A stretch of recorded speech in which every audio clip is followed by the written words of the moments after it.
Dicen que hay casas que respiran. Algunas lo hacen de forma casi imperceptible, con crujidos en la madera, con susurros que se confunden con el viento. Pero hay otras que parecen guardar secretos demasiado pesados y que se resisten a morir en silencio. La vieja casona de los Echevarría era una de ellas. En el verano de 1959, tras más de 20 años cerrada, el portón volvió a abrirse. El eco retumbó en el valle, como si alguien hubiese despertado a un gigante dormido. Dentro, el aire estaba espeso, cargado de polvo y memoria. Y en aquel umbral, con una llave temblando entre los dedos, estaba Clara, heredera inesperada de un pasado que nadie quería recordar. Lo que Clara no sabía es que al aceptar aquella herencia, no solo estaba entrando en una casa abandonada, sino en una historia marcada por silencios, desapariciones y un secreto tan oscuro que había sobrevivido incluso a la guerra. Clara había recibido la noticia pocas semanas antes. Una carta, escrita con una caligrafía rígida y antigua, le informaba de que la casona de los Echevarría le pertenecía ahora por derecho. No había imaginado jamás tener tierras o propiedades. Su vida había transcurrido siempre en un piso humilde en las afueras de la ciudad, trabajando largas horas de costura para mantener a su hijo, Andrés, que ya se acercaba a los 15 años. La carta fue recibida con sorpresa y desconfianza. Sus vecinos le advirtieron: «Ese caserón está maldito, Clara. Nadie ha entrado ahí en 20 años». Y los que se atrevieron a rondar salieron con la sensación de que alguien los observaba. Ella sonrió, incrédula. ¿Maldito? Eran supersticiones, pensó. Historias que la gente contaba para darle vida al silencio de un edificio abandonado. Pero aún así, en lo más profundo de su pecho, algo se agitaba cada vez que pensaba en la herencia. Una mezcla de curiosidad y de temor. Cuando Clara llegó por primera vez al pueblo, junto con Andrés, el sol ya caía tras las montañas. El camino de piedra serpenteaba entre huertas y casas de teja rojiza. Los vecinos, ancianos en su mayoría, los miraban desde las puertas como si la llegada de forasteros despertara viejas heridas. El caserón se alzaba al final de una cuesta empinada, rodeado de un muro de piedra cubierto de hiedra. El portón estaba ennegrecido y al empujarlo, un ruido seco resonó como un disparo. «Madre», susurró Andrés, «¿de verdad vamos a vivir aquí?» Clara respiró hondo. «No lo sé, hijo, pero es nuestro, y al menos nadie podrá echarnos». El interior olía a encierro. El suelo de madera crujía con cada paso, y el polvo flotaba en rayos de luz que se colaban por las rendijas de las contraventanas. En la entrada, un viejo reloj de péndulo se mantenía en pie, detenido a las 11:15. Nadie lo había vuelto a dar cuerda desde la desaparición de don Julián. Andrés encendió una linterna y enfocó hacia el pasillo. Los retratos familiares seguían colgados. Sus ojos pintados parecían seguirlos mientras avanzaban. Una galería de rostros serios, con bigotes espesos y trajes oscuros, mujeres de mirada firme y cabello recogido. Y en el centro, la imagen de don Julián. Un hombre de mirada penetrante, sentado en un sillón, con una mano apoyada sobre un bastón. «Parece que nos observa», murmuró Andrés, incómodo. Clara bajó la voz, como si temiera ser escuchada. «Quizá lo haga». Esa primera noche no durmieron allí. Regresaron a la pensión del pueblo, pero Clara se prometió volver al día siguiente para explorar con calma. Había algo en aquella casa que la atraía, pese a todo. No era solo una herencia material, era la sensación de estar desenterrando un pedazo de historia enterrada. Al amanecer, con el canto de los gallos, Clara se presentó de nuevo en la casona. Abrió una a una las contraventanas, dejando entrar la luz.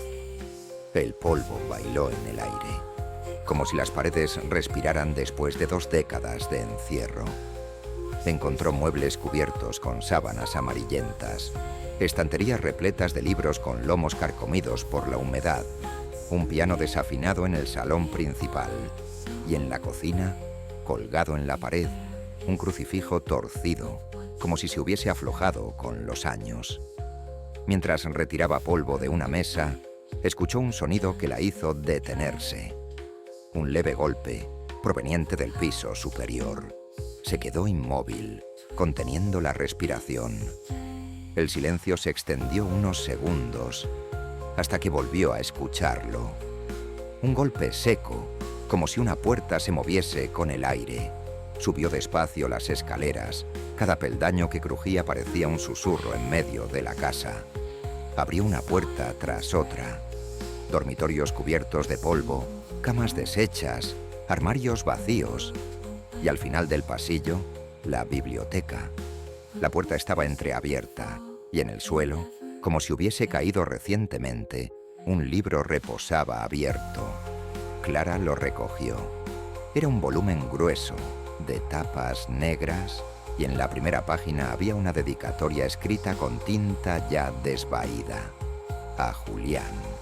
Para que nunca olvides que incluso en el silencio, el amanecer llegó gris, cubierto de nubes que parecían pesar sobre el valle. Clara despertó con el eco del sueño todavía clavado en la mente. La voz de don Julián, el retrato que se movía, la advertencia susurrada. Andrés dormía en la habitación contigua, ajeno a las pesadillas de su madre. Ella se levantó temprano, bajó a la cocina y se sirvió un café amargo. El reloj de péndulo, inexplicablemente, seguía marcando la hora, avanzando con normalidad.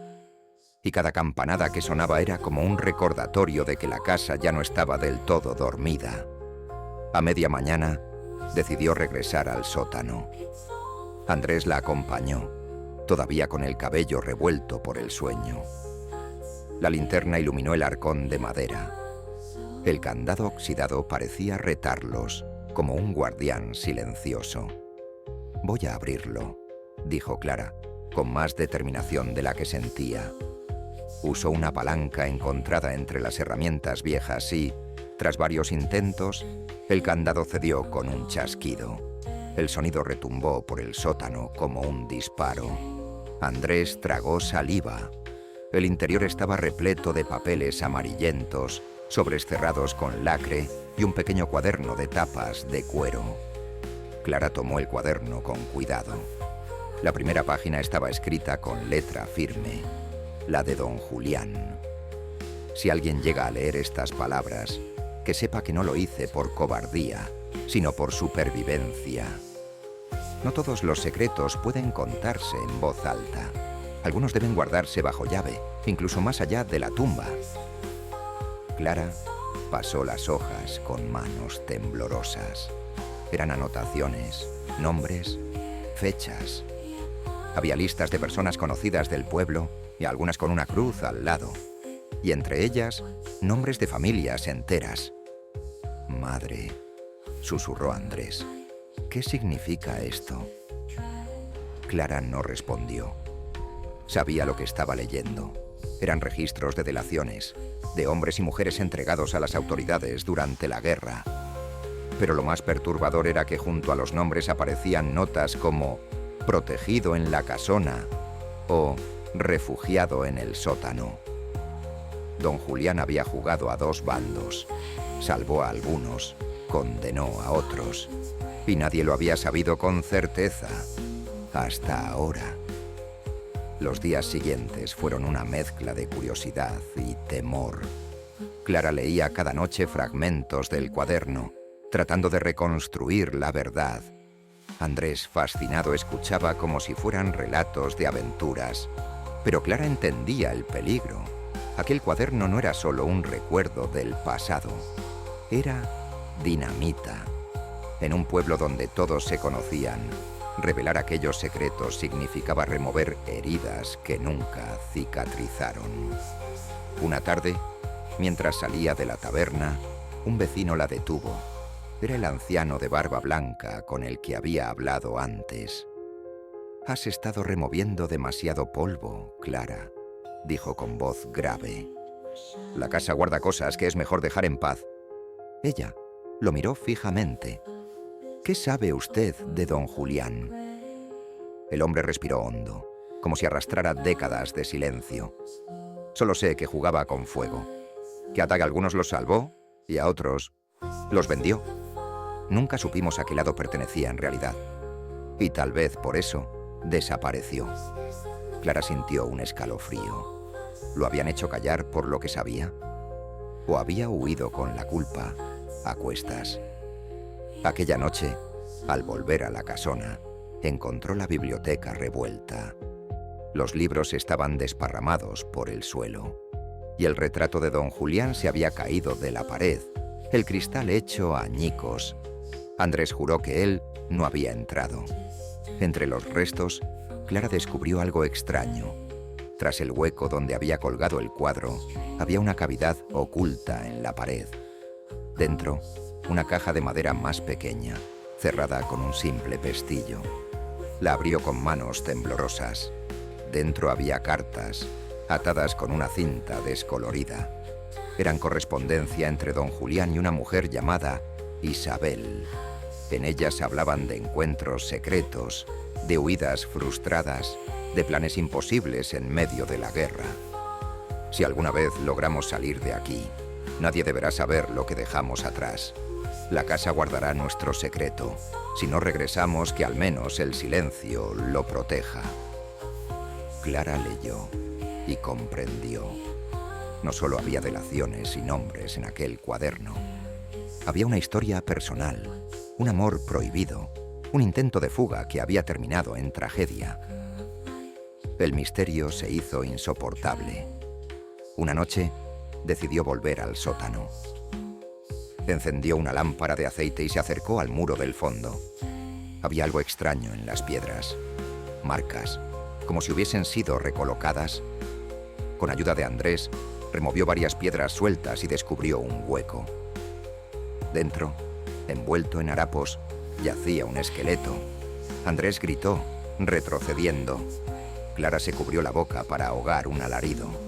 El cráneo tenía todavía el eco de un gesto torcido. Los restos de una cadena colgaban de los huesos.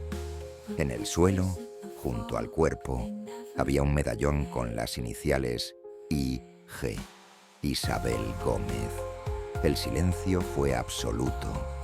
Clara comprendió que Isabel nunca había logrado huir, que había muerto allí, encerrada en la propia casa de su amante. Y quizá